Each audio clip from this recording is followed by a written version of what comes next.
accept. So if I was going to like write something where I said, okay, I don't accept your argument, like in this I have 5 premises, so I'd write it like this: number 1, 2, 3, 4, and then it would look like that in live chat. And what that means is I don't accept 1, I accept premise 2, 3, and 4. I don't accept the conclusion, not because the argument's wrong, I just don't accept the conclusion as being true. You can accept, you can reject one premise and still agree with the conclusion, right? Because now you have the fallacy. So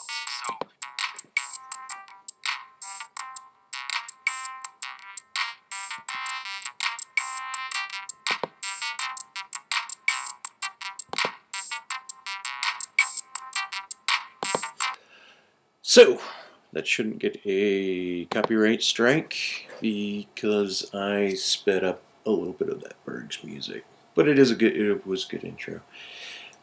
Okay, so today as part of MikeyDoKaratePhilosophicus, we have what is called, for me personally, my phenomena is feet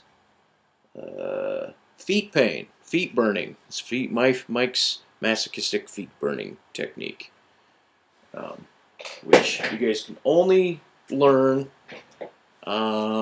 if you do it with spiked shoes, where the spikes are on the inside sole of the shoe, or maybe just put a pork chop bone, T-bone in your shoe, or a piece of it in each shoe. Work on that, and then you will learn. Technique. Okay, so look, why it is I'm making this particular video, right? And it might be out of phase, right? Is because of Steve Mcrae, right? Like the guy's got a problem. Right? Just like a lot of people have a lot of problems. And his particular problem is philosophical and it's logical, but it's not just that. It's the re-upping on a stylistic of formalization of logic. And what does that all mean? Right? Well, that means that there is a history of logic, and there's a history of symbolic logic, just like there's a history of literacy, right? So because there's a history of literacy in this world, right, that means at one point most people were not literate, so that they were only speaking to one another, and there were quite a few dialects, and there's less formal. If he compares Shakespeare's use of language and perhaps the environment he was in relative to modern day English, right, or Middle English, like Chaucer, Canterbury Tales, right, and you compare it with modern formal English, and then analytic, meaning the U.S., as opposed to continental, meaning Europe's approach to formalism or analytic philosophy, right, which requires a lot of atomism and granulation, and for good reason. Formalism now attempts to isomorphically, meaning mirror or be of one, with the idea of programming, right? That semantics or meaning in the process of the way humans intuit language, logically, interactively, communally, personally. These spheres or domains or realms of interaction with a whole history of language development has a great many nuances, and one of the nuances is a general notion of a population that comes together and attempts to, or whether or not they intend to do it or not, if they're isolated long enough, before the internet, if they were isolated long enough, and post the internet, depending on where your attention is, right? Then they develop their own dialects and their accents and the peculiarities and the variants within their language. And so but then you could also have individuals that attempt to formalize language, and that is kind of the history of logic. Logic is an attempt, kind of like math uses, for the most part, it's dealing with numerics, and then geometries, of course. But linguistics and the history of language, right? Prior to an isomorphism or an analog of logic to language, right? Logic, like to run a symbolic lexicon that matches or attempts to match what is going on in not just the world that exists physically and empirically, right, but mentally, eidetically, in one's mind, with reference of the languages and the history of how particular words and word functions and word meanings relate to one another, right? And so modern symbolic logic still attempts to describe certain philosophical thoughts and considerations, and it attempts to describe what's going on in the world, to say what's the case, not the case, to reject or accept, to reject or deny, to accept, reject, or do neither, or to claim what is true or what is false, right? Something like that.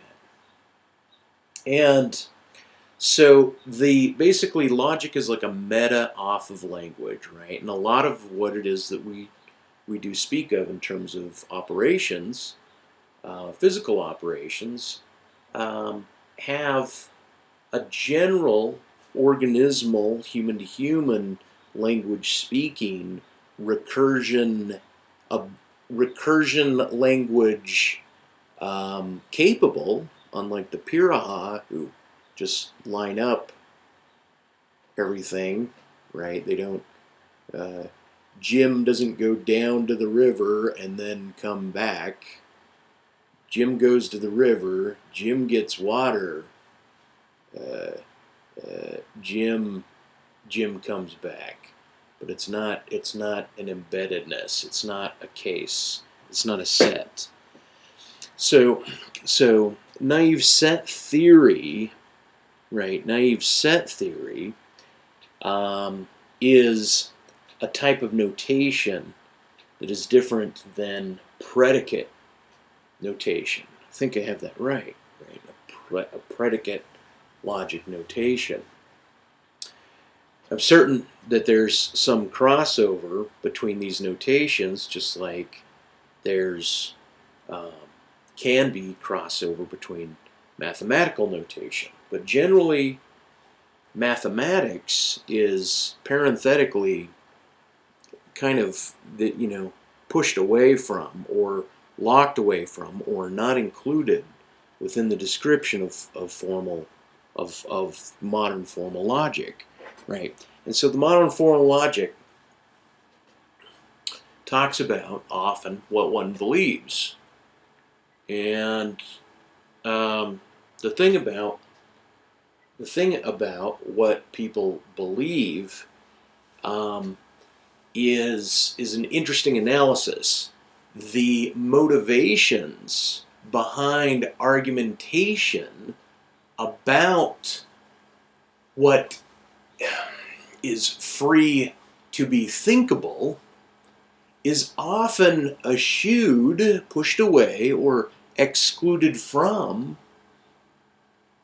a type of formalism about what it is that humans do that is different than an agenda or a motivation behind certain formalizations of logic, right? So one formalization of logic is Doxastic logic, or belief, speaking on beliefs, right? And so the problem out of the gate with a Doxastic logic is that you're required to treat beliefs not just of things of your material, empirical, objective world, items of reference, right, physical items, but then beliefs of the absence and the shadows and the remembrances and the perspectives and the aspects of these physical items, right? Once again, MikeyDoKaratePhilosophicus, very smooth intro, very long. Okay, and so, what to say on that? Belief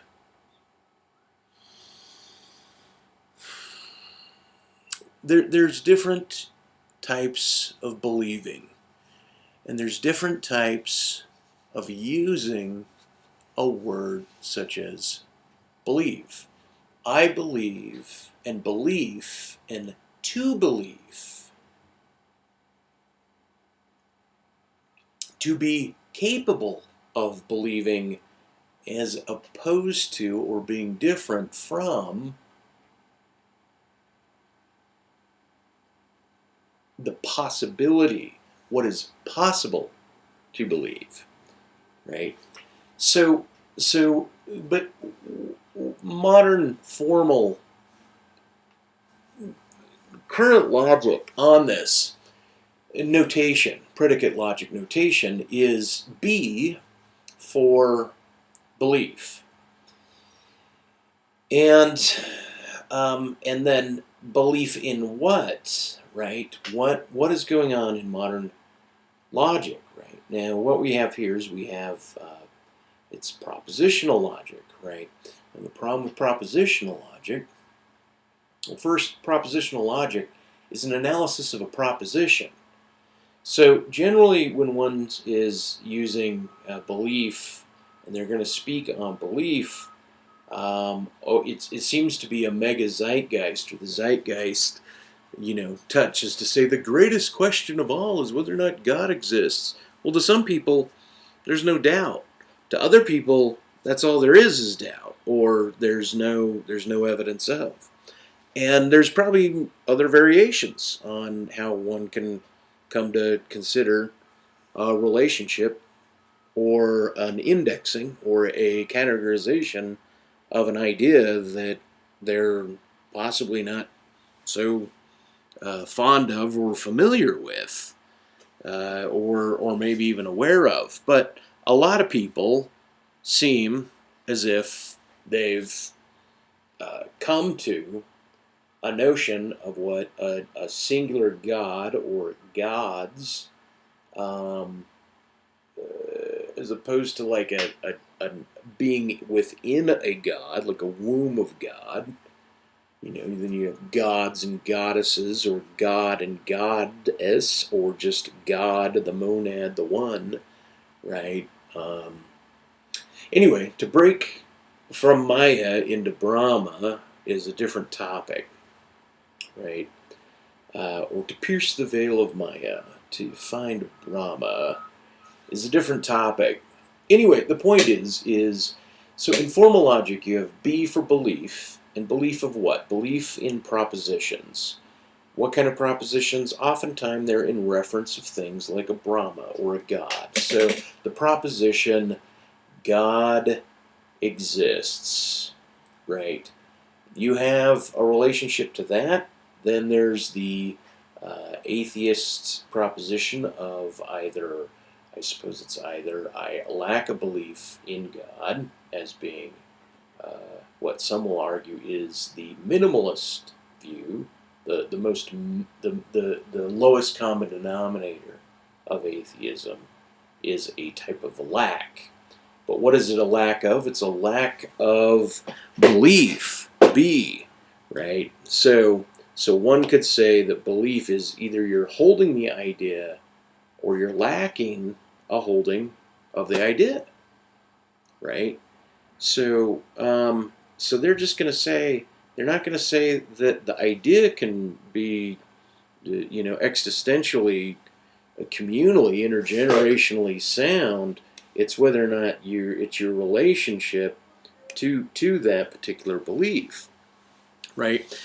But the belief that they're pointing to, right, the isomorphism of logic itself, right, is that you're supporting now not a belief as a phenomenological interaction with one's environment, right? Because the basis of belief in modern Western propositional philosophy is that belief is a greater set than knowledge, right? That knowledge is a justified, true belief, and that there's problems with the Gettier case and Bayesian analysis of Gettier cases, which is what kind of the yield is right now, or how certain academics are approaching what's possible in in um, in logic, right? And maybe the idea of a grand AI that everybody fears so much is simply that the computers will actually outnumber our possible interpretive ways of viewing any proposition, right? But the problem here is the limit of the proposition, meaning that the belief then being formalized is formalized to what? A history of literacy about a written proposition. I can parenthetically speak about a proposition, but even this idea, quotes, is related to the grapheme, to the written word, not to the spoken word. So the literate ones, right? Literacy is both reading and writing, right? It's not merely speaking. And so the formalization and the focus of propositional doxastic logic rests upon a foundation of the analysis of propositions. Now, lots of philosophers from Wittgenstein and Derrida and Heidegger, many philosophers. You could speak on will with Nietzsche, or a book of onomatopoeic dialectic obscure phonic relations to one's phenomenological orthographic perception of what is being the sounds around them. Beep beep. Oh, cronk cronk. There's a backhoe. Oh, it's a language I cannot verbatim speak. Clicks, bird tweets, right, so forth. Meaning Joyce might write through those sound effects, and if one reads English within the zeitgeist of, let's say, phonic and semantic some general and by general I don't mean general semantics per se. I mean general meanings, like meaning. If I spoke to someone from England or from 100 years ago, would I be able to what degree would I be able to make out what it is they're saying, right?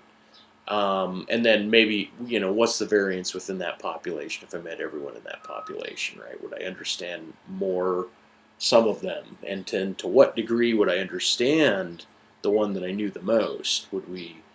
Would our reference be the same, right? Like, oh, they don't know what plastic is, so they don't know what certain tape is, so they don't know what tacks are, and latex, and maybe some nylon or mercury in the tooth, or shaving techniques, and get fat with carbohydrate techniques. Anyway, the whole point is, plus their reference system might be entirely nostalgic and more provincial or regional or pocketed, like I believe it is now, to the concerns and the tendencies of those people. Anyway, okay. That all being said, MikeyDoKaratePhilosophicus. True. Boakai. Habukai. Megia. MikeyDoKarate. Yeah.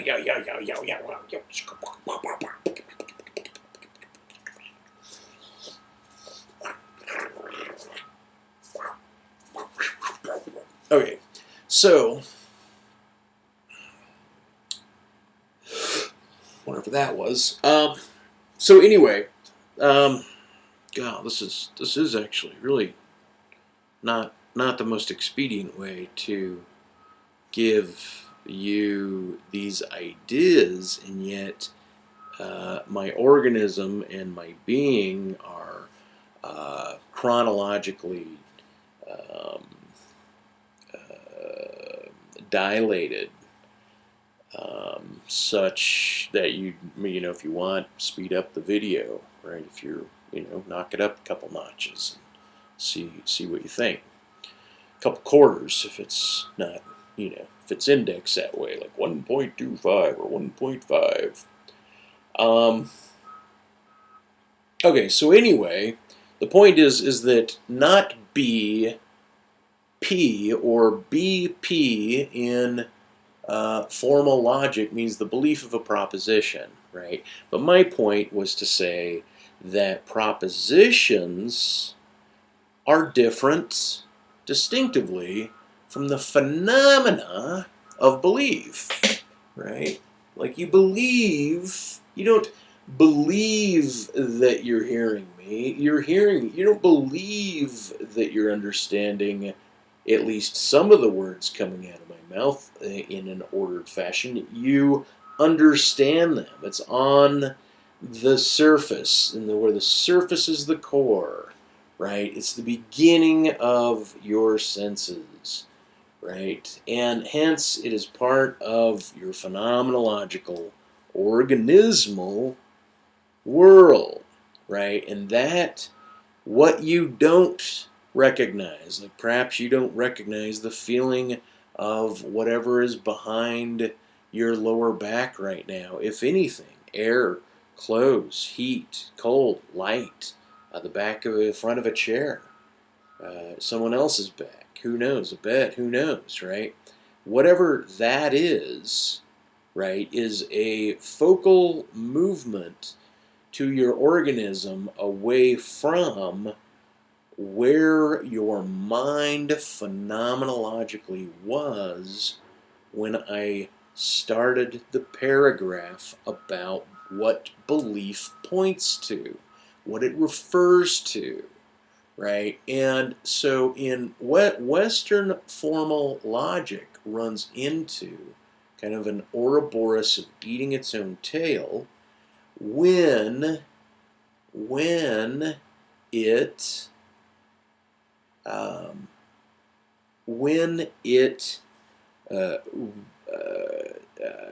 is limited to thinking that the analysis of philosophy, if the goal is to make a logic that represents human movement and human organisms, as opposed to a formalization of a system of rationale, such as to take free range humans and attempt to force a philosophical formalization upon them, takes on a type of proselytizing, not unlike a religious sort of proselytizing, right? And there's some that are ambient, and they're background noise, or you grew up in them, or in the modern day, depending on your location and your region and your relationship to other religious sects, the idea that philosophy is has a religious-esque function, right? Kind of, you might say, Scientology is most keen on having a religious type of function and legally qualifying as a religion, while being an entire disjunct from the singularity of Christendom per se, or Islam or Abraham per se. It's more of a conventional and hence contemporary, as opposed to traditional and chronologically, but with diachronic, meaning cherry-picked chronologies of time, which is more of where you'd say the Abrahamic, Judeo-Christian and Islamic triad stemming from Abraham, so to speak, and other people like Mormons might claim a branch from that, like, whoop, wait, we got a new book, shows some other branch, and hey, we're this is what we're doing over here on this branch. So there is kind of this notion of what it means to go back in time and do anecdotal and research and evidential analysis of historic elements in order to formulate argumentation.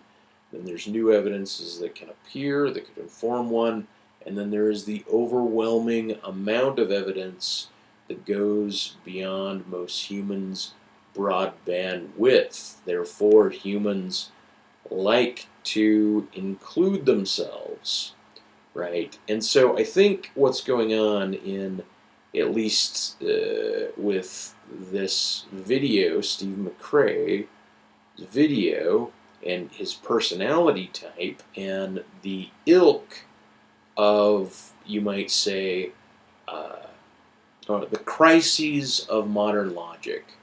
The crises of modern logic, if you have, I think, an honest discourse with a PhD in logic, they will conclude most often that they don't know everything, right? And that oftentimes it seems as if there's not a lot of juggling of some of the advanced possible symbols in logic, but I may be wrong there, right? Maybe they're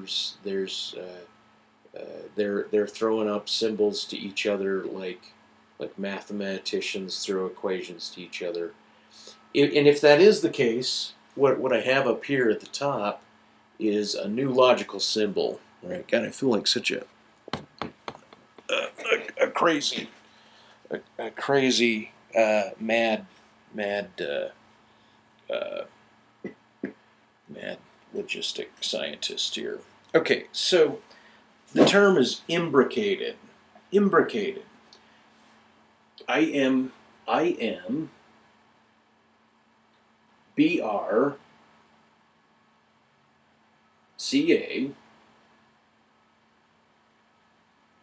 TED, imbricate.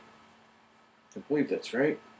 Anyway, what it means is to tile, or like a tile, like this, where there's two things that are sharing a surface, right? Now that surface, the shared surface, is one part of the imbrication that is very, very important. The other aspect might be the shared domain, not just the surface this way, but the shared domain, right, of where that intersection is, meaning where the axis point is showing that like light passing through plastic, right, can yield a different aspect of a type of logical notation, right? Or meaning we could add it as a type of, let's say, between contradiction, right? You get a contradiction, right? And that's the symbol, and then you, as opposed to a tautology, right? And that like the contradiction is it's like an upside down T, right? And that's its symbol, where a tautology is, I believe, a T. And this is for something is unconditionally false, when there's no condition in which it's not not false. And that's what a contradiction is written out to be, right? Diletheists will say there's true contradiction, meaning where you have an allowance of contradiction. Now, the reason this is important is because it leads into the idea of what it means to know in terms of the adjective gnosis, not the noun gnosis. The adjective gnosis, which stems from no, or nosicosis, or gnosis, G-N-O-S, I think it's K-N-O-K-I-S, something like that.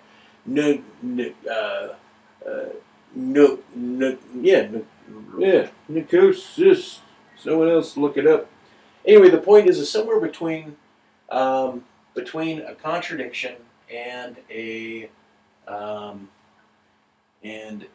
tautology, right? Or a tautology is kind of like a repetition, right? You're just kind of reifying a truth here. You're denoting what appears to be two claims that where the contradictions are said they cannot exist, right?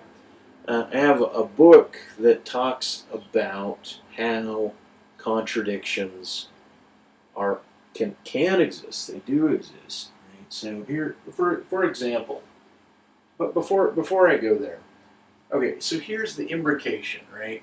One line and the other line on it, just like the hands. That's my idea of the idea of what it is I'm suggesting here for a new logical symbol, right? And so what you have is you have an imbricated symbol up here. This one indicates the surface shared domain, and this one is referring to an axis, right, which might be like a time axis, a chronological axis, or an aspect axis that is shared.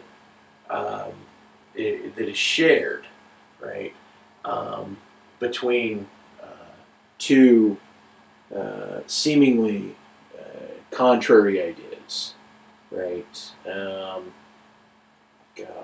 Off the fly, I'm having a hard time coming up with an example. But I'm trying to use these imbricated symbols as a means of speaking on a negotiation between contradictions and tautologies. Like, kind of like it's tautological to say it's a contradiction, therefore you can't speak on it, and then having someone speak on it, and you reifying, no, it's a contradiction. Upon the reification, you're using a tautology, right? So you're doubling down, right? Doubling down on garnering agreement of a contradiction using a tautology. And so the point about this is that it's kind of like set theory in a way, where you can't have the same thing with Frege and Russell's critique of Frege. With set theory, you cannot have an item that is a member of its own set, right? I could say the totality of a set could include things outside of itself, because the focus would then be on what the word total or totalizing is. Like, am I totally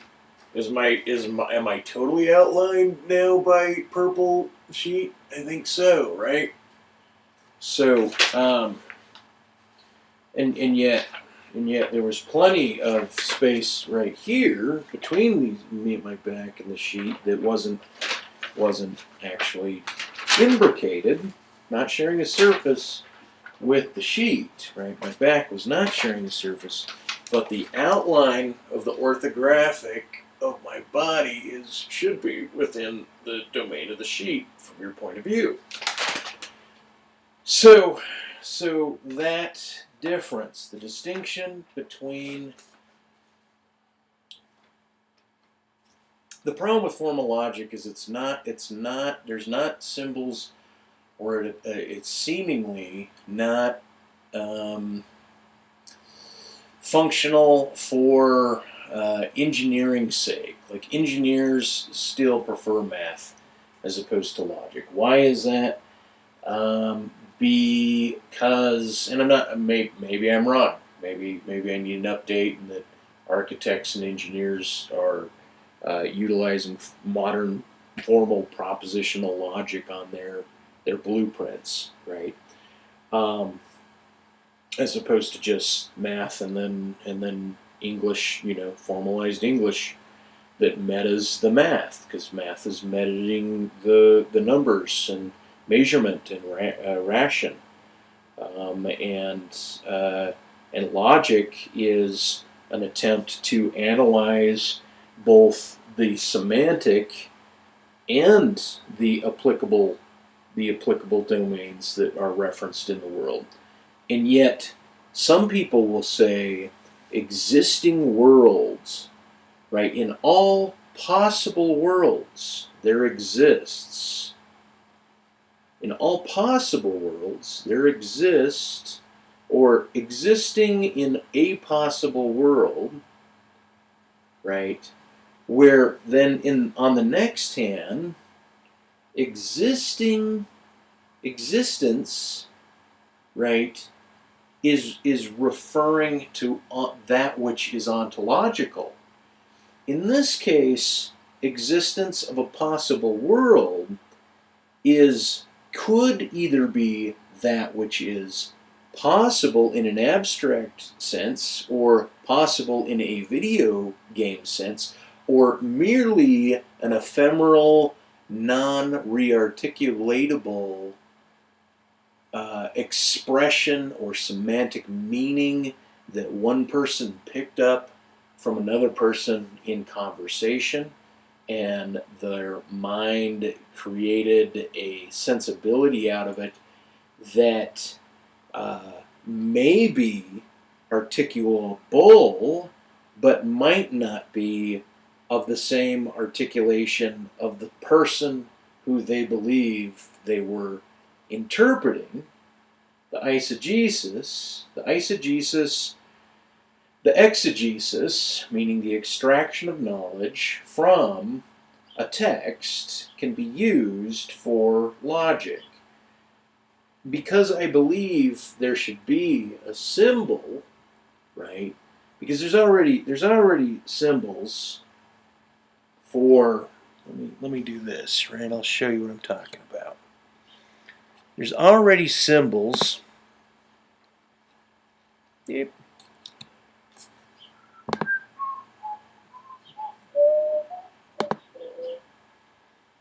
Right, let's see. Right, okay, so we come here, right, and okay, so there's some symbols, propositional symbols, right? Here's and. Any of these three basically do. These are more specific, uses. Logical conjunction. I mean, this one you might want to use more in writing, in text, than you would this top right. And so, let me see if I can continue this right a little bit to show you what it is I'm referring to when I say that particular symbol, right? For example, right here, I use a V meaning or, right? Like this V right here means or, right? Where down here, I'm saying and, right? And as opposed to using this end up here, right? And so the point is that I'm mixing these two different indexings, right? In one text. Right? I'll get to this text in just a moment. I'm just going to read this. A type of self sub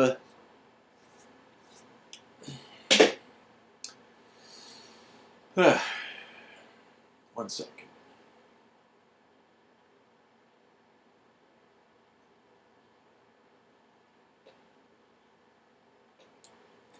A type of self-substantiation through self-reference defacement. Okay.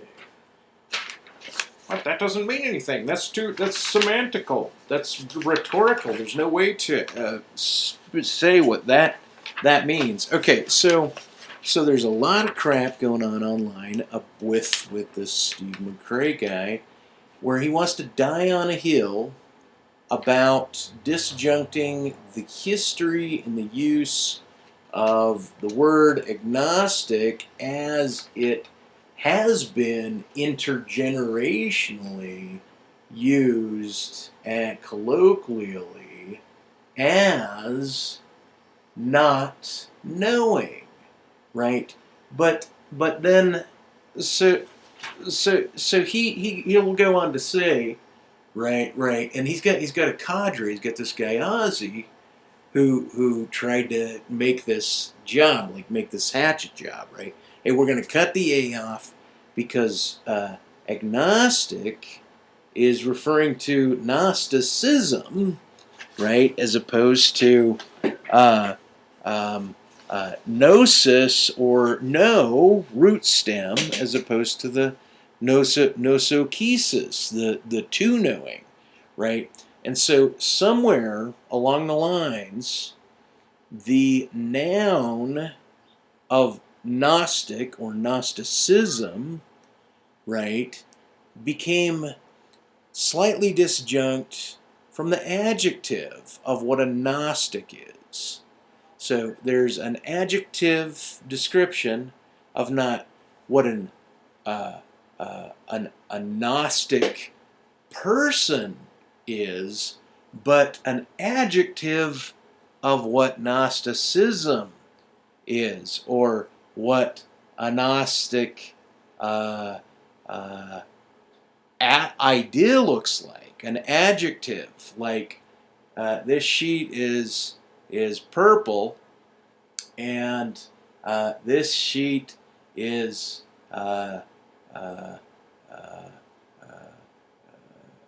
there's something, it's got symbols on it, so it has to do with mystical knowledge. And so the sheet is Gnostic, right? The sheet's Gnostic, right? Meaning, at some point, there's got to be a garnered agreement, and this is where my issue is with Steve and with a lot of the schools of logic and Western, the PhDs in logic. It's not that I don't want there to be a bridge between programming and logic while there's kind of this isomorphism towards language.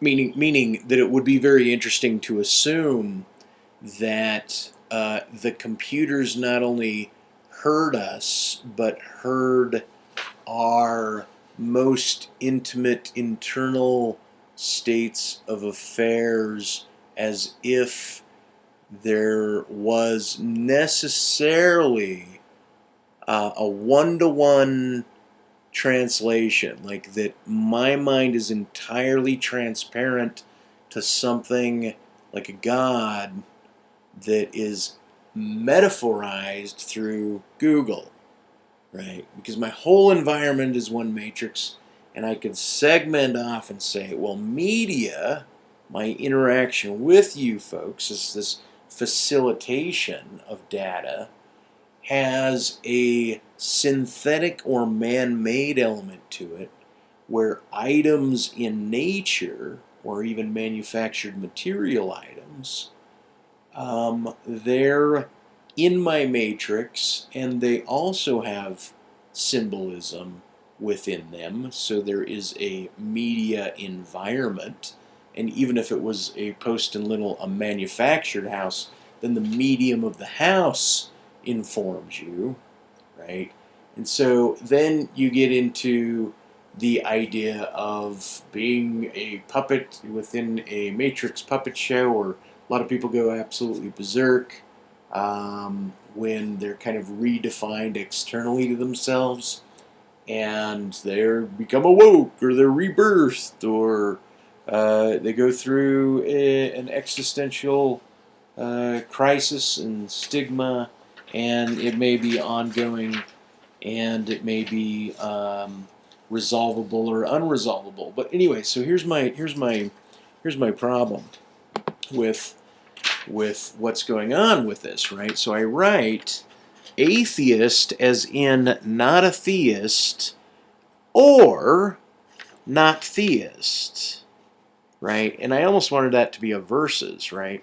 Atheist is in not a theist or not theist. So that's one idea. Opposed to arena as in not arena or anecdotal, right? So I'm almost being joking here, right? Because I wanted to just say not arena or arena, right? Like, what's arena? So in other words, you don't want to split the a off of that word, and that is exactly the kind of misinterpretation of the word agnostic, which I have as a palimpsest, kind of, not erased, but kind of hidden underly. This is akin to a palimpsest, where I am carrying on the conversation. Now I'm going to read this whole thing, the thick, and then I'm going to read the thin ink underneath. Atheist as in not a theist or not theist, opposed to arena as in not arena or anecdotal. The anecdote to the dogmatism which self-references logical formalism are positing, denoting, and ascribing true anecdotes. Now I'm going to reread it and read the palimpsest. Atheist as in not a theist or not theist, opposed to agnostic, not agnostic, or not agnostic or not Gnostic, where Gnostic is both an adjective and a noun, such as to subjugate the multi-generational colloquial use of the adjective Gnostic and its negation. So what is the negation of Gnostic as an adjective? If I'm not going to say there's a negation, to Gnosticism, right, where the term then is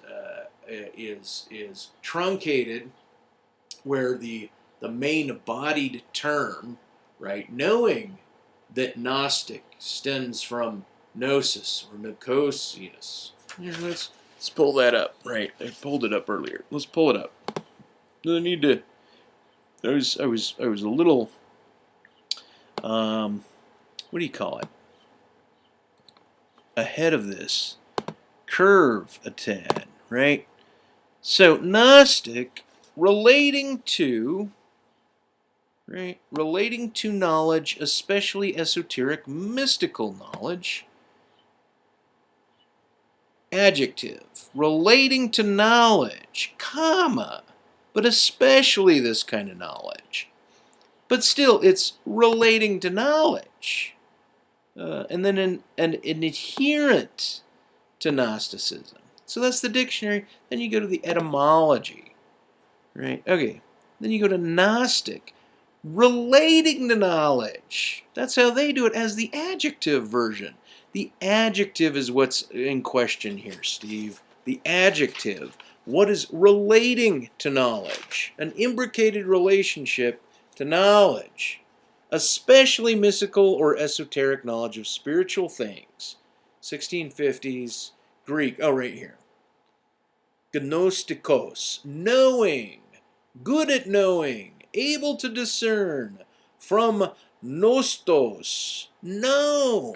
So nosto, nos, perceived, right? And down here then the root gno, to know. So from that, kind of like authority and author have a different connotation, like liberal and libertarian have a different connotation.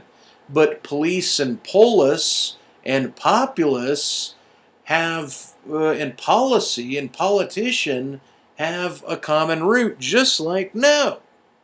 And you're having a stink on it because you're so stuck with your formalism of this little rock dying thing of pointing here of Gnostic as a noun.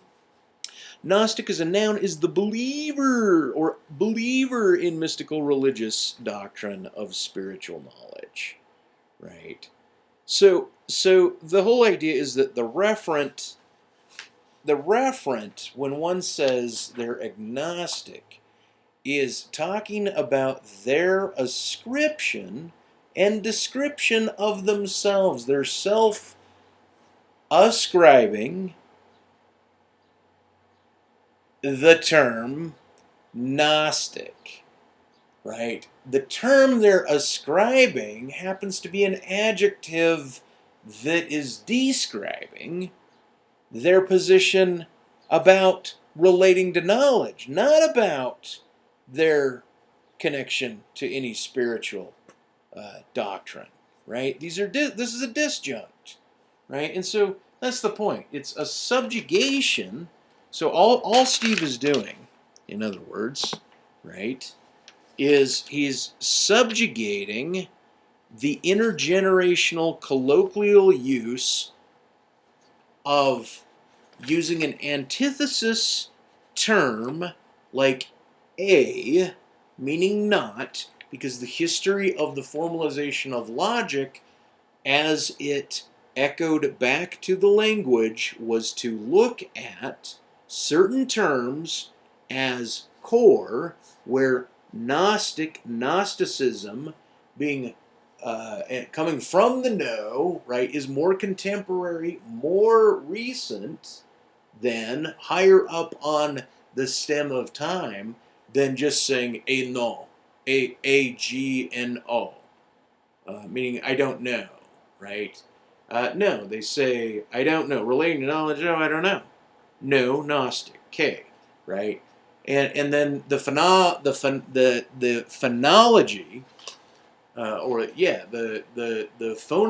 phoneme. Sorry, I'm all geeky. The phoneme, right, is like a knowledgeable, like acknowledge. To acknowledge, AC knowledge. To acknowledge is kind of like to register organismally or through memory something. You're acknowledging either a discourse that you're having and you're acknowledging the statement that's being said.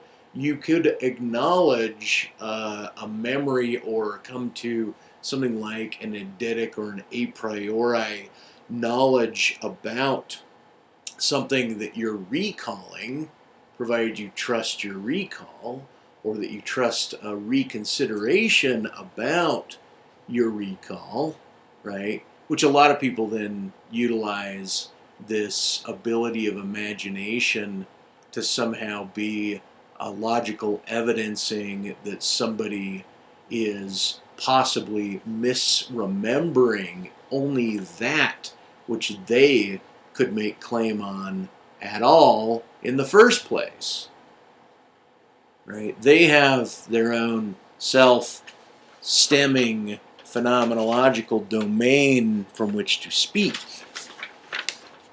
Their beliefs, and their not beliefs on their memory, but their memory that they want and they speak on, that they hope, I assume, that people will believe. And so my point is that this, like I don't mind, if somebody says, like I wasn't too happy when the phrase, "Oh, I'm a weak atheist," like I hated that phrase, or "I'm a weak theist," or "I'm a hard I'm a hard theist," or just theist, I guess, strong theist, right? Meaning I didn't like that breakdown, but I understood it, but I also didn't like when the phrase agnostic atheist came out. But I didn't mind it. I didn't like it, but I didn't mind it too much. Meaning a lot of people 20 years ago could throw that around, right? Like, hey, I'm saying I'm agnostic in that I don't know whether there's a God, but I don't believe it. I don't support a God idea, right? So the idea is the referent. What formal logic does is suggest that the proposition is pointing to or contains in itself, or that the idea itself is the proposition that there is a God, right? But this is the idea between referencing something that I can point to and reference, and then pointing to what is akin to an idea, like an azimuth, right? Like, okay, this is a sphere now, and that's true north where that first black dot is, and there's the azimuth. There's the azimuth. Right there, right? Or all, right there, right? And so azimuth, the azimuth, the coordination to a vector, and even that vector as a plane mirroring back to the sphere shows a kind of an orthographic problem. And the reason I bring that up is because, Steve, the problem with modern formal logic and this notion that the phenomena of belief is different than the articulation of the proposition about the belief, right? So I'm suggesting, as much as propositional logic is trying to say, look, it's the proposition that we're analyzing, right? That's what they have the right to do. Look, we're going to analyze this, and we're going to use these historic formalizations. But the problem is the object, the referent, is not always merely the articulable proposition. It is the idea ex parte epiphenomenologically pointed to, right? There is no, I don't even own a car, but I could reference a car. Oh yeah, no, I do. It's in the parking lot, right? But I can't see it. So do I know it's there? Do I believe it's there? Right? So then this becomes, then God becomes akin to not knowing whether someone stole my car, whether or not I lost my car, or whether or not my initial statement about that I don't have a car is the case. And I'll let you know I don't have a car. But I used to have a car, and it was parked out there. And I used to be in here and argue with people about whether or not I doubted the car being there, or whether or not I had a belief that the car was there, because modern philosophy, as it's integrating with propositional logic, trying to bring in the word belief, requires that one suggests that knowledge is always a subset of belief. But knowledge is not always a subset of belief. I have never seen the outside of, I've never seen the backside of the moon. I'm assuming it has a backside. I've never seen the backside of the space station, right? Not even on film, but I assume it's there. I haven't seen the backside of your mom's ass, and I assume it's there, when it was there, or if it's there. Anyway, the whole point is that if you're listening to this and you're not just a manufactured digital AI organism, that you actually were birthed biologically from a mother, and we can categorize that other post-connected individual as your mother, right, that you can speak on it, right? Then we have a category of mother such that I could say that you have a mom, right? That you must have a mom, right? And so then logic then points to a train of organismal facts that are analogous to the blind spots about speaking about my belief in a car when I have no visual nor other confirmation that it is there. And it is not merely confirmation bias, right? Meaning that's one indexing of to know, but you don't always check what it is you know, right?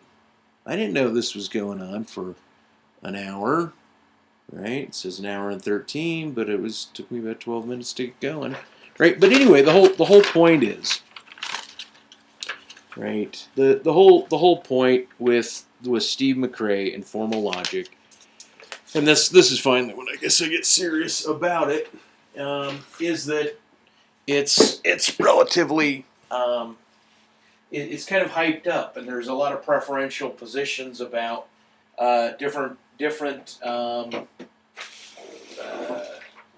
ways to consider the formalization of logic to humans as phenomenological creatures, as opposed to generalized civil relative communal speakers, meaning that the distinction between math and logic, or computer code and math or formal symbolic logic, is that, like you denoted with the fractional versus the decimal, is distinctual. There's a distinction, and there's rough equivalence in some cases, and sometimes it moves in one way and not in another, right? Such that I could say, oh, God is evidenced by me because I saw a physical object that wasn't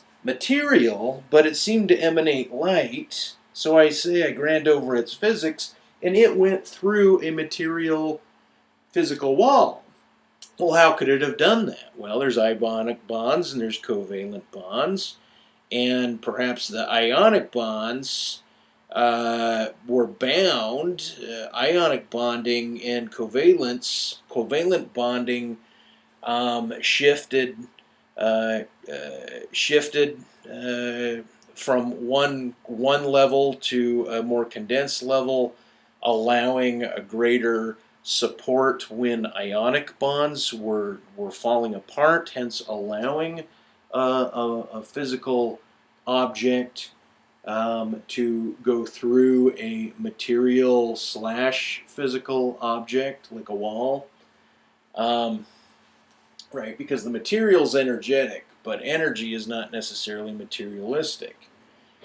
And so, anyway, the whole point, not the whole point. The whole point is that Steve wants to and attempts to garner or shore up contemporary philosophers, people of authority that tend to agree with the most appropriate way to continue formalizing logic. Oftentimes, though, the very rudiment, right, the very rudiment of the logic is under critique, is under criticism, and should be. And that's why I'm here, right? Because, look, okay, sorry, I'm almost embarrassed. I was going to do a huge write-up back there.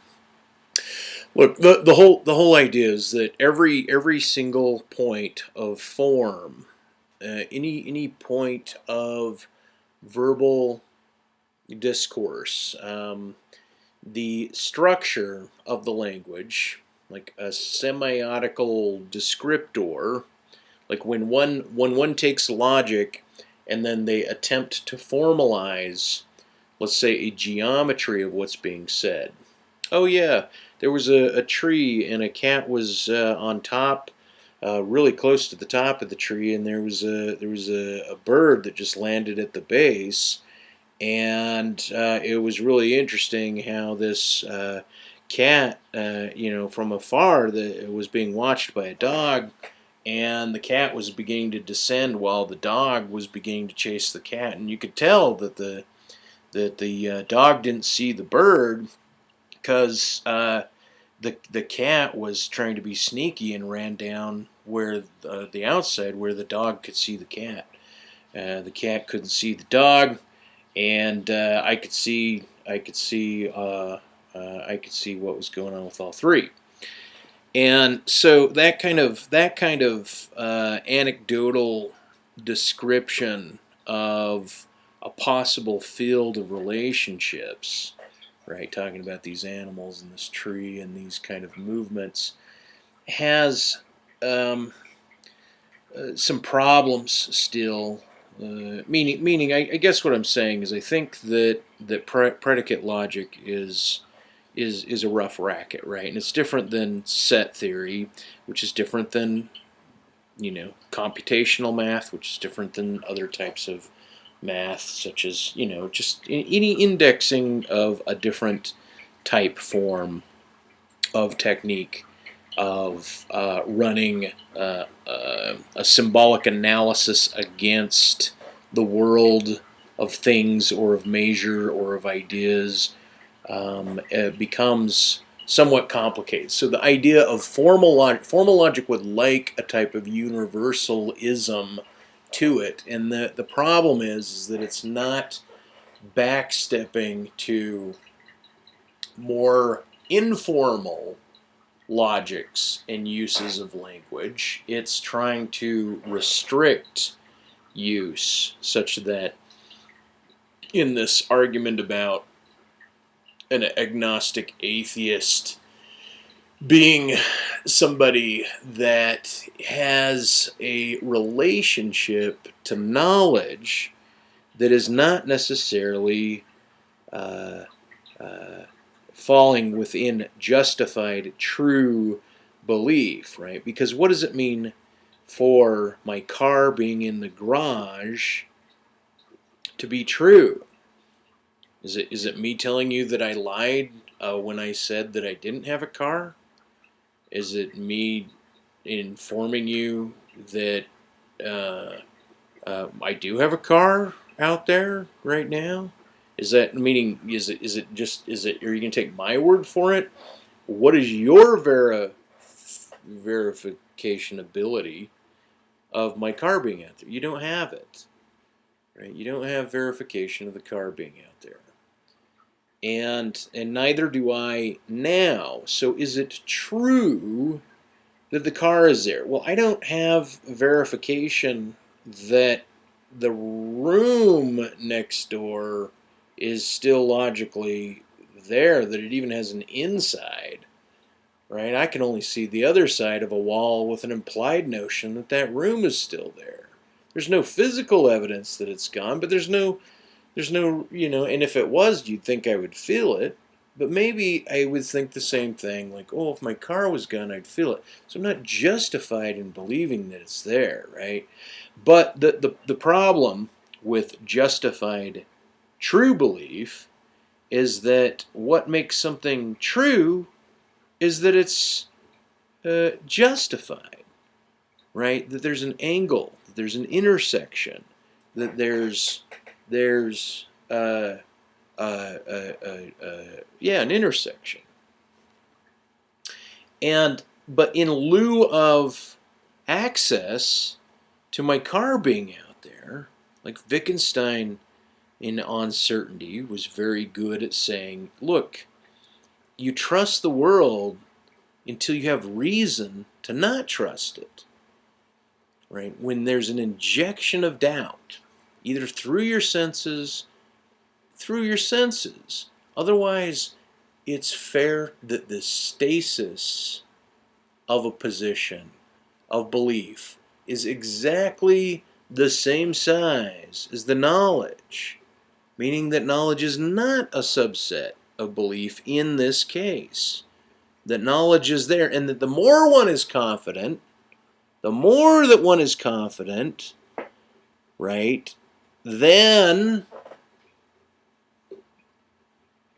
you could still say that that kind of knowledge goes beyond the belief, right? Belief as being always greater than knowledge is only employed when it's scrutinized, right? You have to scrutinize me by coming in here or somebody saying, look, you don't know whether or not somebody painted a big green dragon on the back of your shirt. You don't know it. You don't know whether or not I tattooed something on the back of your head right now. You don't know it. You don't know it. Right? Go check it out. Go verify that I didn't tattoo the back of your head right now. Right? It'd be absurd for me to attempt to inject doubt into you where you're the arbiter of the base of the phenomenology of your being.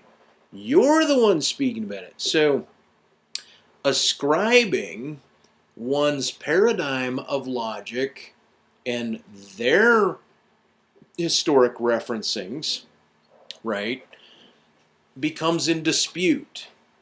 And so I hope the distinction between pointing out the agnostic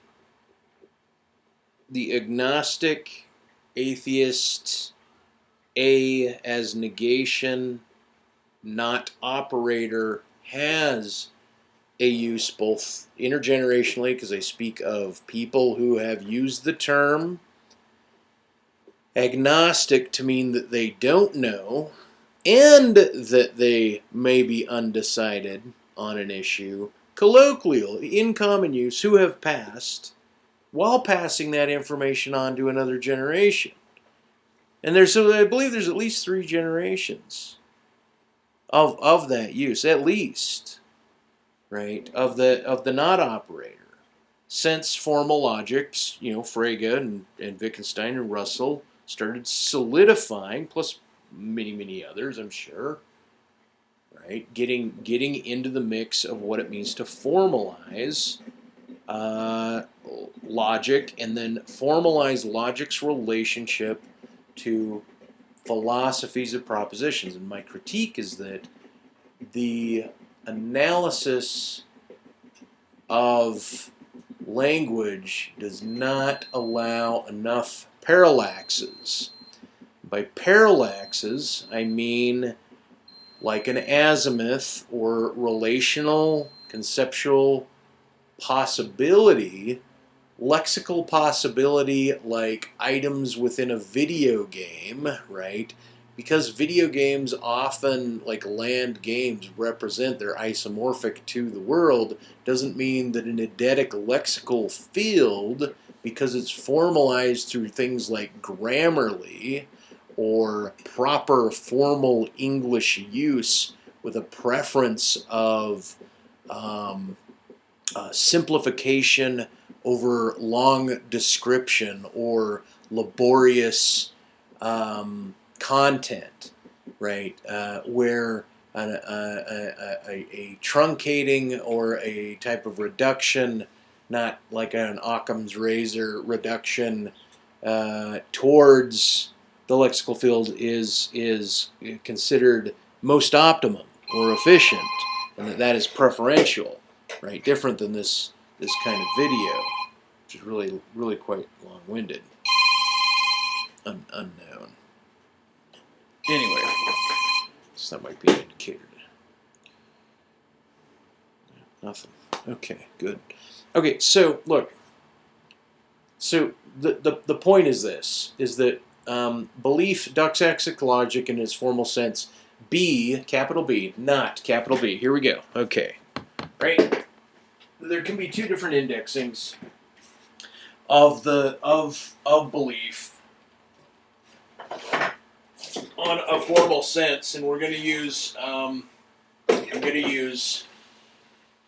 Chomsky's generative grammar as a means to show this. Okay, so the belief in the proposition, right, is what's at hand here. So we use B and we use P, right? So this is a belief right here. This is the theist belief generally. The belief in modern is pointing to a proposition. Proposition is represented by P. What is the proposition?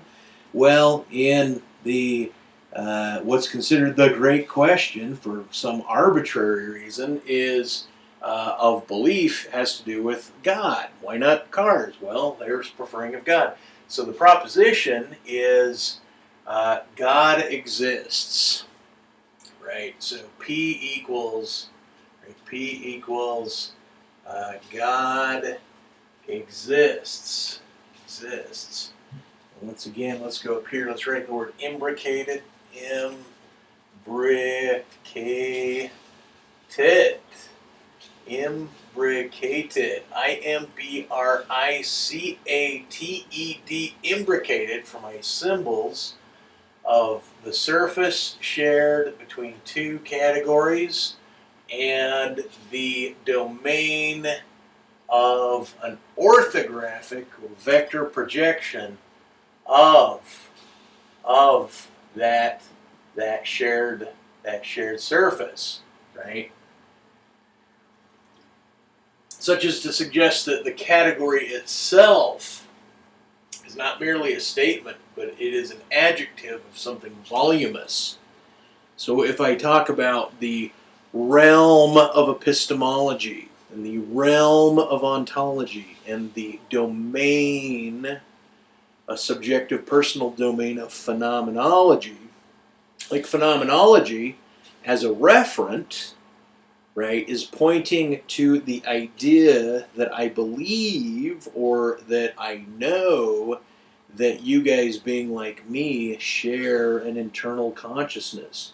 And that I don't doubt it because when you speak to me, I hear your words and I don't believe that you're merely spirit entities poking through the maya of my consciousness as if I'm some solipsist.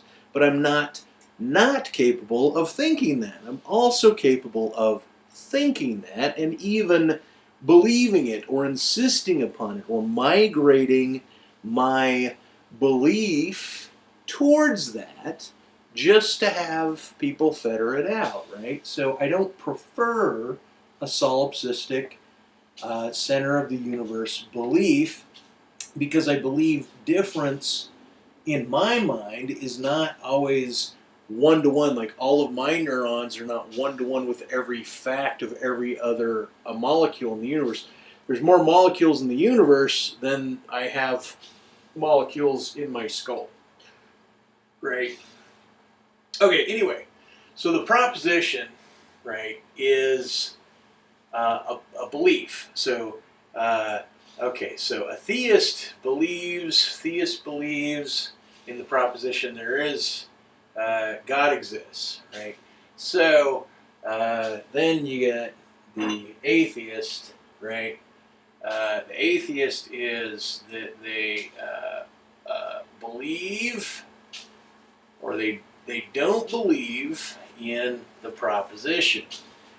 Right? So they don't believe here in the proposition. So they put this little not operator out here, which is a squiggly line. Right? We go back here. Right? For all you folks. Let's go back here and note that the not operator right here, right, which is different than this one, negation, not, right, not and negation, roughly use the same. Propositional logic, you could use something like an explanation point, a slash places, I like that, not through there, right, that makes sense to me, through that notation, right, so not operators are not parenthetical, not that set, as it's equivalent to that area is how the not operator is used, right? So even that is a type of formalization, but an indexing of different type uses of when to use and when not to use certain things. So I used a different and sign, right? Like I could use that and say that's an and, right? Like XNB or anything like that. Or I could, use this kind of end sign, right? That's formal. Or, I like to do this when I'm just using cursive. It's like a 3 with a line through it, kind of like, hey, and. Or, colloquial, you write and, right? And so, depending on what the indexing is that makes the most sense. Okay, so anyway, I'm overcomplicating this, but not, right? It's long-winded. Okay, so an atheist either does not believe in the proposition there is a God, or, right, the or sign, or they believe, just the B,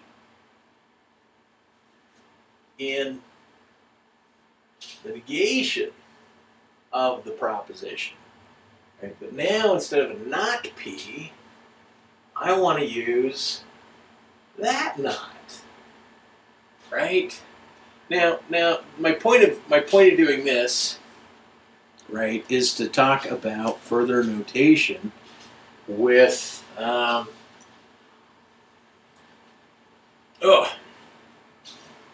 Okay, where am I at?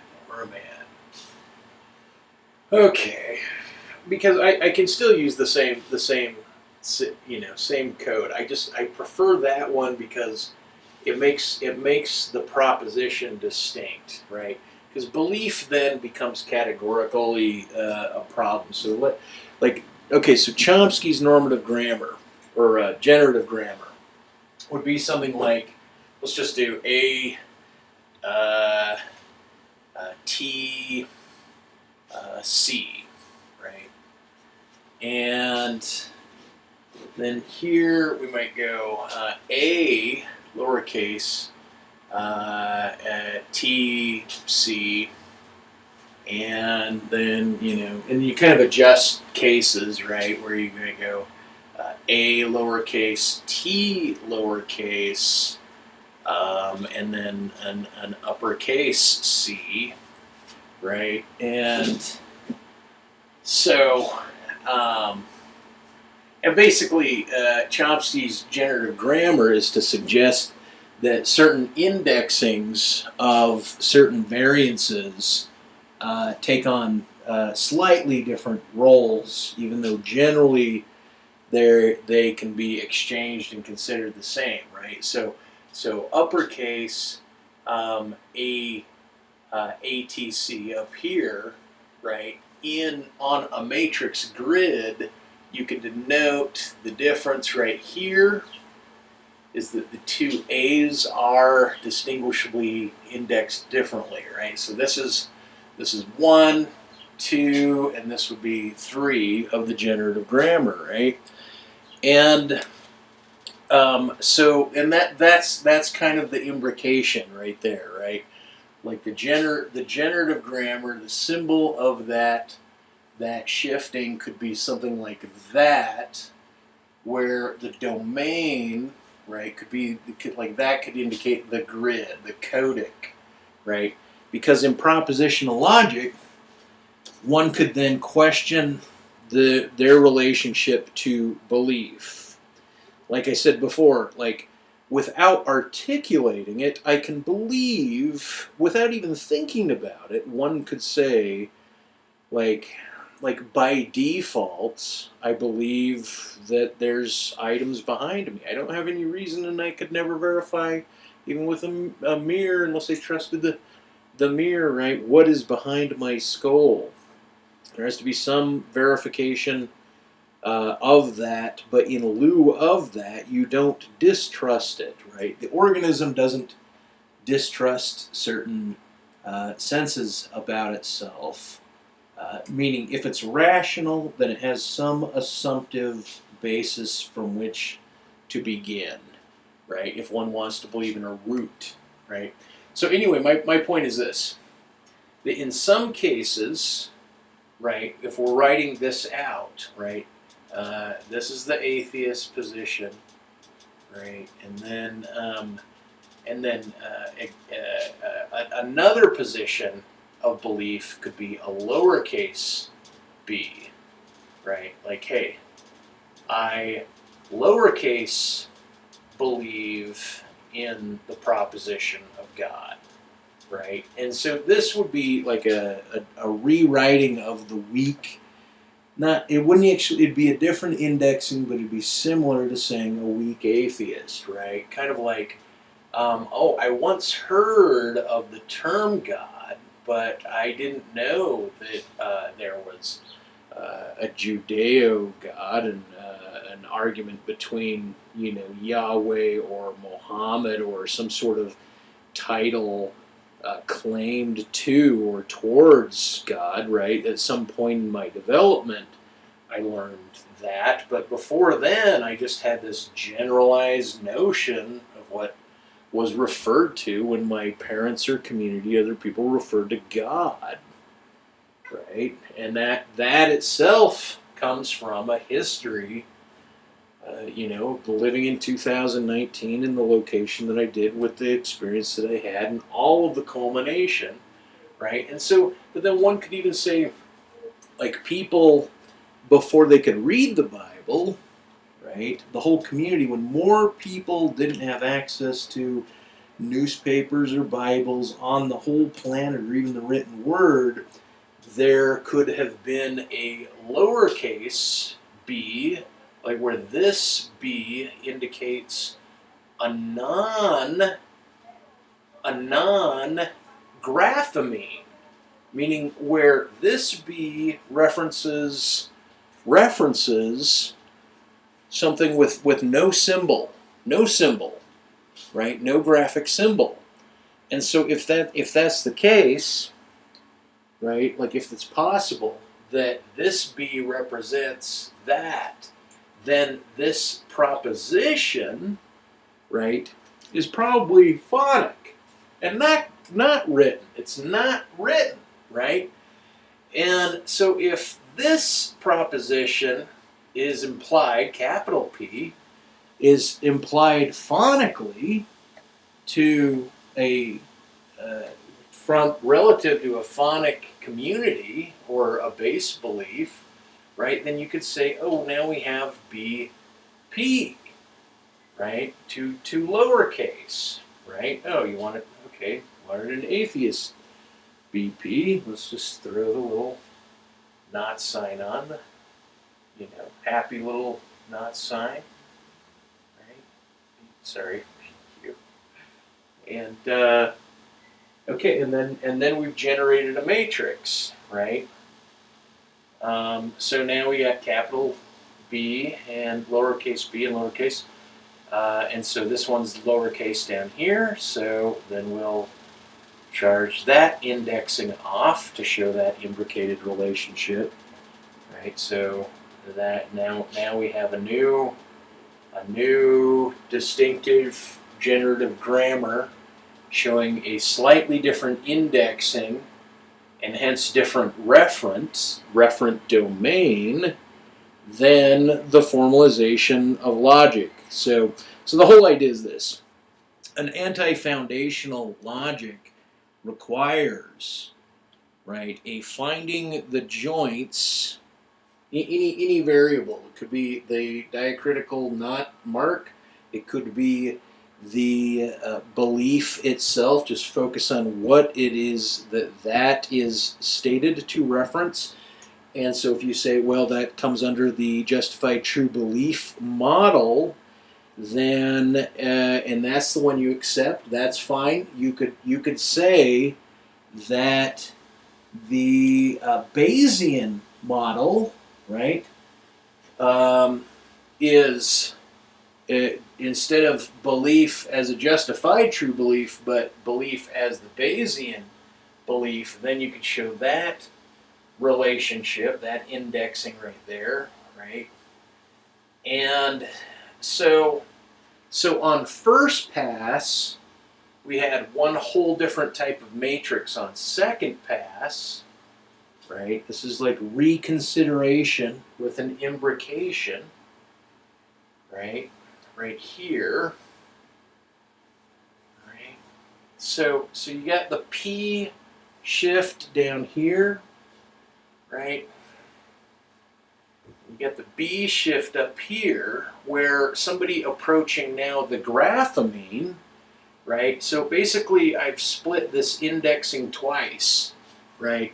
Where this uppercase belief in the first case was referencing one's relationship to an idea spoken or a phenomenological unspoken idea, as opposed to, which would be this one, as opposed to a literate community that can use and reference graphemes, such as symbol sets, such as this, right? And that one is literate, and that they can both read and write and understand a large majority of it. Right, and that's that distinction. Where in the second indexing of this piece, so let me note it, right? On a second indexing of the BP, we're now talking about, well, you guys know, you were here, just wind the tape. but the distinction between rewind it. Yeah, rewind it because I'm losing my train of thought. But anyway, the whole point is okay. So in one case, one go around, we have one distinction, and the next we have the other distinction. So one's its relationship to belief as a phenomenological fact, and another one's related to its belief as a or distinction. One's related to its belief as a historic provincial referent towards graphemenes and phonemes. One's relationship to the proposition itself. Is the proposition a graphemene or is it a phoneme? And so basically, here we have this symbol right here, imbrication, right? And so it would be like a matrix analysis of different indexings of language, right? Where, kind of like in set theory, right? You have, well, not just set theory, but math, you got f of x, right? F of x, and then you have your following equation over here. The function of x is, and then here goes the remainder of the equation, right? Where Russell and Frege got in their arguments, I should have written that down here, right? But anyway, the whole point is that where x equals or x plus 29, etc., right? That the function has a singular identifier of what is going to be included in the function, right? Meaning Russell was saying, hey, look, the initial x of the function cannot, my dear friend Frege, also be a member of its own set. You're violating everything on principle. But here's the rub. This is the adjective. This x is an adjective of the noun of the x within the function. That's why it's granted as just kind of a prefix, right? But you could do x2, and you could do different x. You could add a different form of function. You would change how mathematics even followed, but it doesn't mean that you couldn't add more than one variable to the fixed variable that is being denoted as a prefix before the operation begins, right? And that's merely like Russell stepping back and shoring up the issues of contradiction. But that's why in Principia of Mathematics, chapter X, 10, and then the last page of the book, or the last chapter, deal with the unresolved contradictions that plague everything. And so why is that important? Well, look.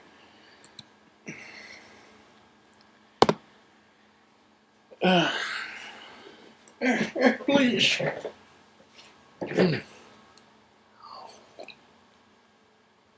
Okay, so unresolved. God, maybe I should just pull it up, read some Russell, right? Why don't I try that real quick? Because it's a please don't.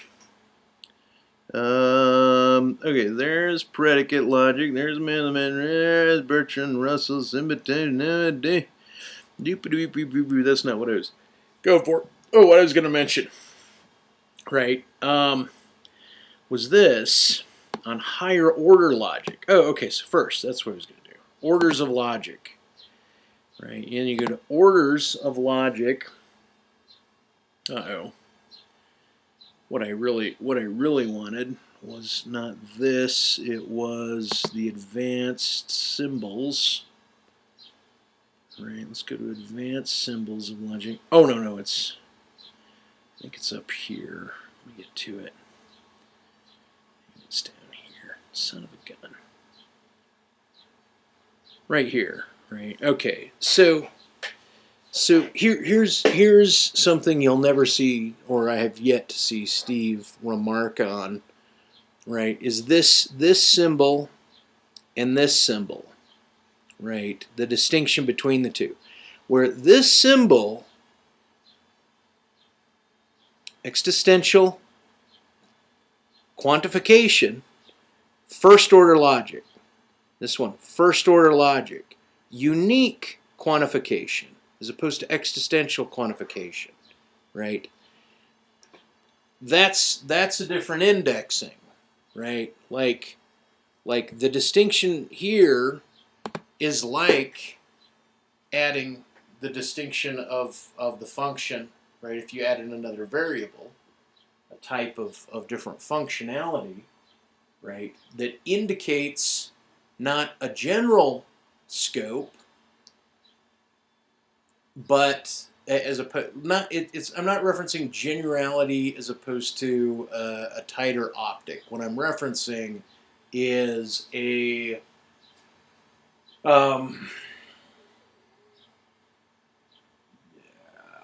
copy is what I'm referencing. What I'm referencing is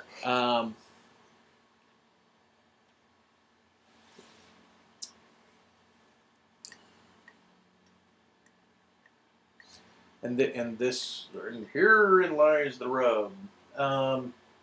Distinctive. Oh yeah, it's not about this particular problem per se, as it is that these symbols are not used when they could be used to describe agnosticism in logic. Now let me see if I can actually knock that out of the park.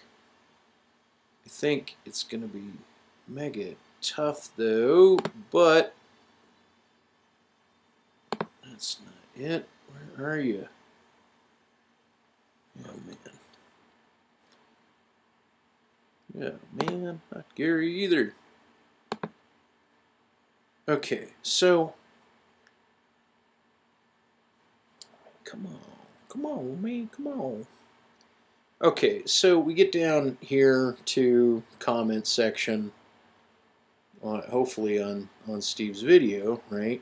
And holy shit, that was fascinating. But after that last half hour, my head in banging, my eyes are literally melting out of my head. See, I like that because I'm in that one, right? Pushing back on Steve here.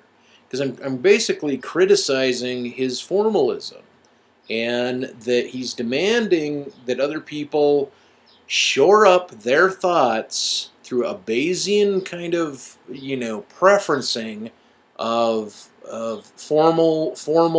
formalization, like trying to double tap or triple tap down and garner agreement on how to appropriately formalize variance within language, where I don't think Steve is denoting the indexical differences between a, let's say, a political colloquial use of the term agnosticism and its entailments as being re-shored up, right? The next wave shored up, or shoring up historic elements, right? He wants to eschew and push away the second wave in preference for his notion, saying that it is most proper then that we formalize the term agnosticism such as to referent Gnosticism, the noun, as one's relationship to a mystical practice, as opposed to just a root acceptance of the no, the GNO within the gnosis, such that we can speak of that almost as if it's synonymous because it has been used synonymously with to know, not knowledge per se, but to know, right? And that the A attribute is shown otherwise. Now, the problem or a problem is that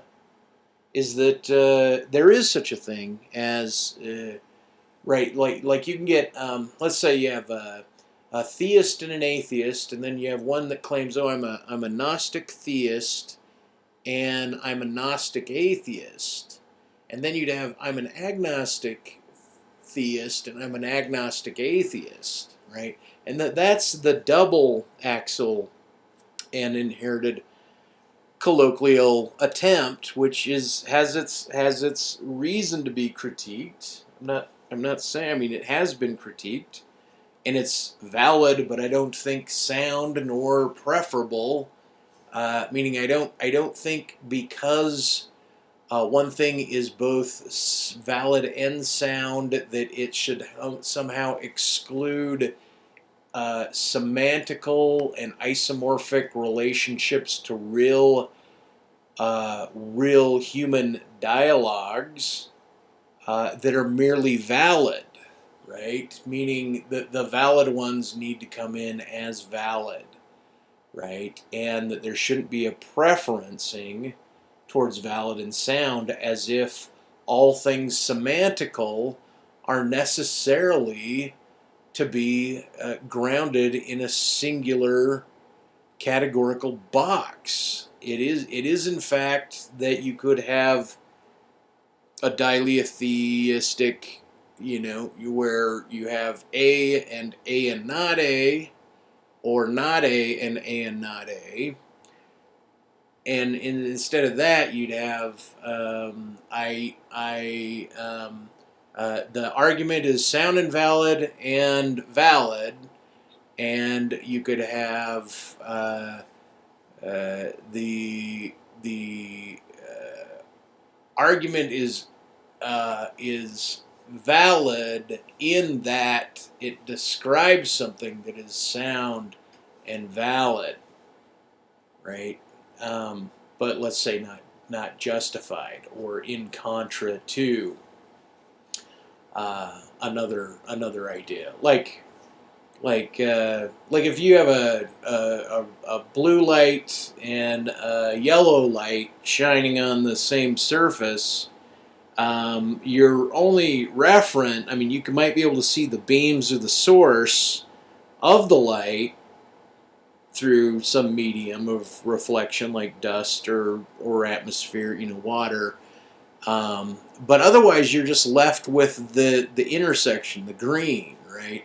So logically speaking, and there's no reason to deny that green, right? It's the same thing with a contradiction. You don't have to eschew and run away from a contradiction. You don't need to do it, right? You note that source is being double tapped tautologically by at least two lights that are like what that symbol, the second one right here, would point to. Like two of the imbricated lines with a single unified light source. That's where true contradiction might come in, right? So you got contradiction here, this indexing of contradiction, right? Which is symbolic. It's a contradiction. Unconditionally false. And then up here you have not federoutably true, meaning that kind of like, now here's the critique of diletheism that Steve has. His is multivariant, or his is singularly variant, right? In that the condition for Steve's diletheism is that it is like a bachelor or a couple that gets married at sea, and but they find out that the land that they came from recognizes the marriage, but that the land that they're going to does not recognize a C marriage, let's say, right? And that is a single variable dileotheism, such that the guy's bachelorhood or non-bachelorhood is dependent on his location, and not just his location per se, but the legal location, right? And that's different than a multivariant dileotheism, such that the couple is getting married on board by a priest who is legal to marry in a codified law structure, as well as being a priest in a church or a religion who is ordained to speak on behalf of that community of religious people. So he takes on two roles, and that the marriage also requires at least two other witnesses for the legal aspect, but it also requires like a family member or a best man or some confidant that speaks on and evidences and participates within a community, for a community, or on behalf of a community, like a family or a group or a party who celebrates the union, where marriage is then a union but not a legal union, and not necessarily a religious union, but a communal ritualistic happening, right? And then let's say that the wife, that being married is a promise, and that promise, you're promising and you're vowing to the other person a verbal commitment, right? That the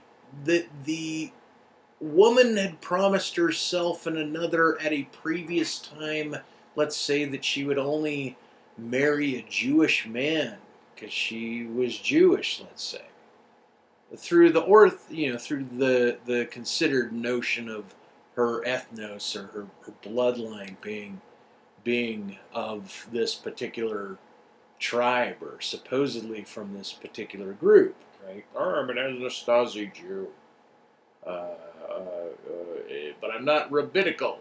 I'm more secular, or something like that. Anyway, the point is so she's made a promise to herself to do it. She believes the bachelor or fiance that she's about to marry is that, but then let's say that comes up under dispute shortly thereafter a ceremony, right? Okay, so let's suppose that mom and pop are on there with family, but mom and pop have walked, mom or pop on one of the two families has walked away, so they're not quite a full community, but it still qualifies as a community.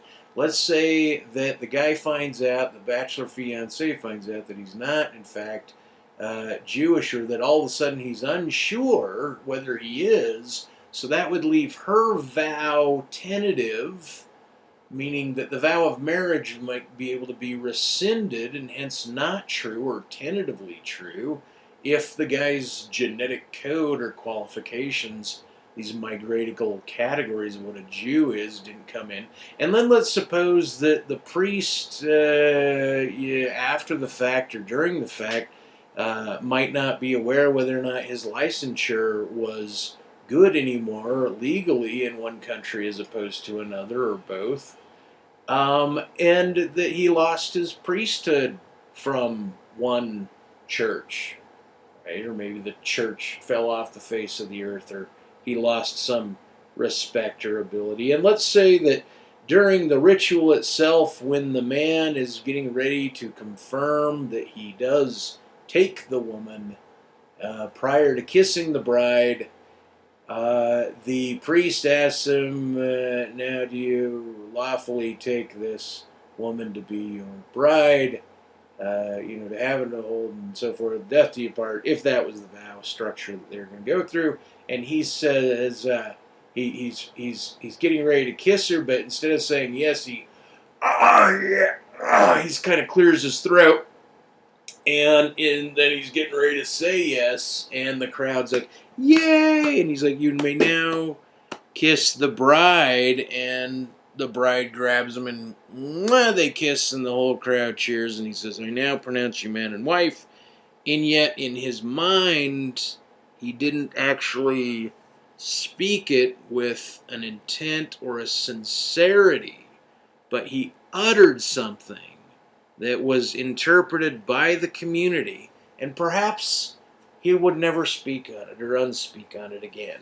And perhaps he would even forget the moment or pass it by, right? So these are unfetter-outable combinations of one marriage ceremony on a boat, right, that could make a bachelor not just a variant location, but there where the embeddedness, like the light source, right, where multivariant perspectives on one definition of what a bachelor is are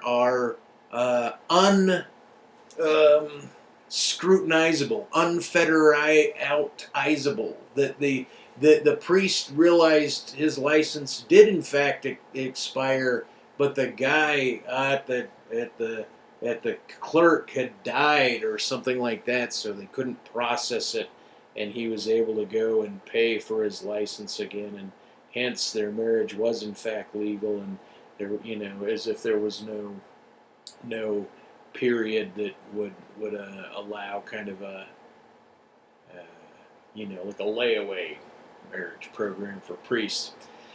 Okay, well, this is really long-winded. Thanks for listening. I do want to sum up though, right? Is that like another indexing of bachelor as a married man could be a man named Bachelor that's married, right? But the multivariant one is different, and in lieu of fettering out the differences, the idea that the individual man is not both married based on his relationship to the idea and not married based on all the variant unknowns or unknowabilities. The priest, you don't know, and he jumps off the boat and, signs the paperwork, and there's no way to verify his legality. Do you just carry on with the signature, and was it good to go religiously, or, like my parents, do you get married in another church because somehow the faith mode of one church did not substantiate for both families? So they needed to get married in two different denominations of churches, right? Does the first ceremony add to, integrate with, share a common surface with the second denominational marriage or not? So the point is, during the gap of time between these two denominational ceremonies, is the guy a bachelor? Right? Anyway, that's an embedded contradiction. Last thing to point out, and then I'll wrap this up, is this whole bitch and moan, right? Because we went over in the video that I'm pointing to with Steve, that you guys can watch it. This whole thing, right? There's this whole there's this formalization that this. Okay, now this is what I call a circle, right? I'm handwriting it. I can refer to it. You guys can understand my reference. Is it a perfect circle? Is it a digital circle? Did I articulate it well? Is it more of an oval? If it is an oval, can you see it all? What does it mean for me to say that's a circle, and to get your agreement that what I'm talking about when I say circle is this thing, but that this thing is just a metaphor for what a circle is, and then at the same time say, hey, this is what we call a square, right? And that's a square. Well, wait, that's maybe a diamond, or maybe that's what is that, right? And then this notion that there's no such thing as a square circle. Okay, so if there's no such thing as a square circle, what is that? Oh, well, that's not what we mean by a square circle. Why isn't that what you mean by a square circle? That looks like a square circle to me. What's that symbol? Oh, that's a square circle. Well, that's not what we mean by square, and that's not what we mean by circle. Okay, so that's not what you mean. Well, what about this design? Does this maybe qualify as a square circle at that point? Does that qualify? I got corners, 4 corners. I've got curves, and there's a palimpsest, meaning that the conjoining elements are now missing. Does that not qualify as a square circle? Right? No, that looks too much like a cougar's cat's head. Right, but the point is I can refer to this orthographic, right, as a square circle, right, and it's referential in the real world. But then you go, well, no, that's not what we mean. We mean our idea. We like it's an insistence. Like the idea that there are no square circles is merely a dogmatic insistence. It doesn't include referencing orthographically stacked forms that one could say, hey, of all symbols, of all graphemes, I'm going to call that a square symbol. Why? Because it looks like it, right? And I didn't know which one I painted first. Oh, right? And so then, like these imbricated subsets, we can draw out and start indexing what it is we might call a square circle. Okay, well, I'd like to call that those two at least a square circle, and this symbol right here I would also like to call a square circle, or someone's called it a squircle, and someone else called it a squirrel, and haha, very funny. But these little differences between difference and deferring and spelling difference with an A as opposed to an E to indicate the grapheme, or anything, which is the gnosis argument, comes down to how is it you want to form off one thing away from the other. And so this is a 2-hour video essentially attempting to say, look, if this was agnostic, Steve, agnostic, this line has a root, right? That has a root, and no matter how much whining, bitching, or trying to formalize and obscure that usage, it is now like a Tetris game. The use of A as a negation of what follows has, if this is backwards in time, has a whole history, Steve, right, of use, right? And not like in Arena, probably not Athena, but with atheists, with not a top, but with agnostic, the use is there, and it's like I said, it's a Tetris game.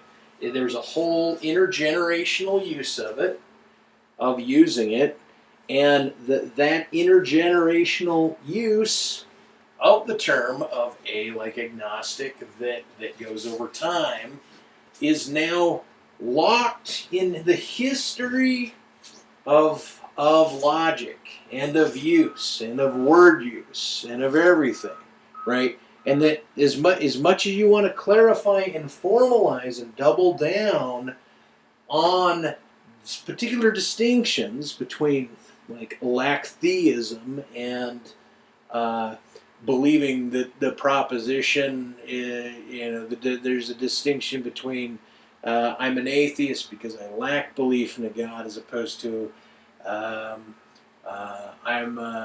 I'm an atheist because I do not believe in gods, and atheists do not believe in gods, are indexed slightly differently. So then the extensional relationship between those two, you would like to force those to be synonymous and make it extensional. When the intentional, with an S, distinction is denoted through a slight variance of use, such as an agnostic, you could formalize. And watch me, looks like I'm in a crazy house once again. That atheist, right? Basically, it's whether you put a dash between the prefix and the word or not, and you grant that as a diacritical marker. And I mean, the problem with propositional logic is that the indexings, or the referent of what is being indexed, scales off the charts, meaning it becomes itself a different order of logic. And right here, right? The term higher order logic abbreviated is commonly used to mean higher order simple predicate logic. So already it's predicate logic. Here, simple indicates that the underlying type theory is a theory of simple types, also called simple type theory, right? And so proposed simplification is complicated, clumsily ramified theory of types specified in the Principle of Mathematics. Sorry, I didn't bring it up. Look it up, pull it up, go to contradiction, chapter on contradiction. Proposed as a simplification of the complicated and clumsy ramified theory of types specified in the Principia Mathematica by Alfred North White, Ed, and Bertrand Russell. Simple types is nowadays sometimes also meant to exclude polymorphic and dependent types. That's my point. So these semantic shiftings, these types are in the modern day excluded, right? Meaning that shows where the second order would come in, right? So right here, first order logic quantifies only variables that range over individuals. Second order logic, in addition, also quantifies over sets. Third order logic also quantifies over sets of sets, and so on. Higher order logic is the union of first, second, and third. Nth order logic. Higher order logic admits quantification over sets that are nested arbitrarily deeply. Now, semantics. Anyway, the whole point is, I mean, this is all stuff you guys can read, right? Is that at one point there's going to be a disjunct between what is considered and what is considerable. Out of the domain of what is considerable, there's going to be a preference for that which is considered. I don't think that my making this little video and coming up with my two little signs on imbrication, shared surface, and domain, referent domain imbrication are going to be adopted. I mean, it would be interesting if they were somehow became parts of symbolic logic to indicate a type of surface junction between first and second or third order logics, or throughout generative grammar as it remains, computationally two logic structures. But why not? And when is geometry and azimuth in a matrix description going to also? When are people going to see that domain could also be isomorphic in terms of people that are using rhymes or iconic ding bot dang da boom bonga binga bonga boom jagga banga da bang ba, as opposed to, let's say, ooga booga fooga googa wooga wooga, and then assuming that somebody could hear that sound and assume that there was some uh, uh, uh, jungle relationship to it, and then reread some implication sociologically to it, whether there was ever intention about it, such that the external world, the social modern formality and attempt at unification of people's social relationship to non-offense in public domains becomes preferenced, right? And then you get people that say, well, look, I don't have a preference.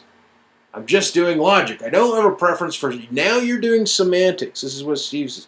You're doing semantics. You're not doing logic. But Steve, when logic is doxastic, and you're referring to propositions where the propositions are human propositions, you have to get into semantics. Meaning you can't escape the semantics.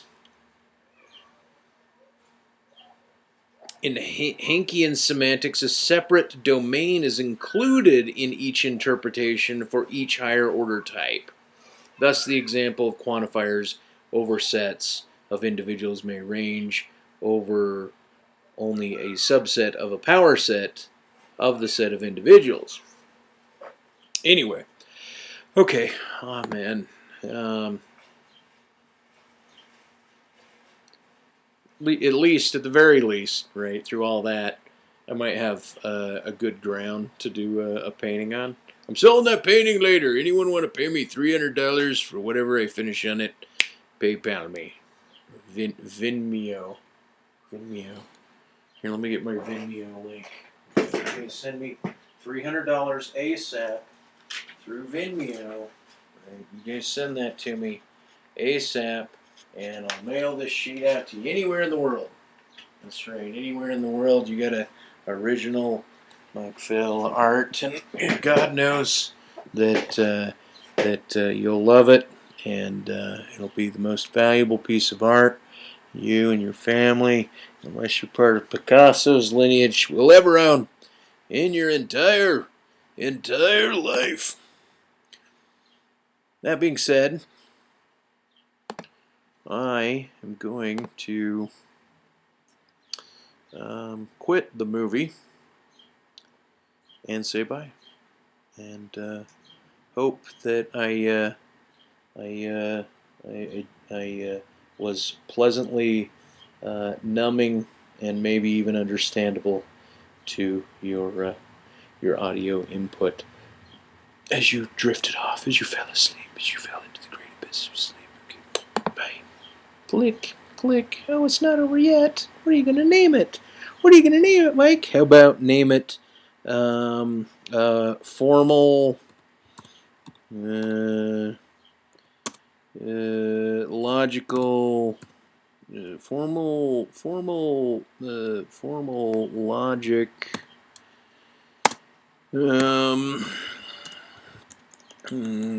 yeah, formalism and logic.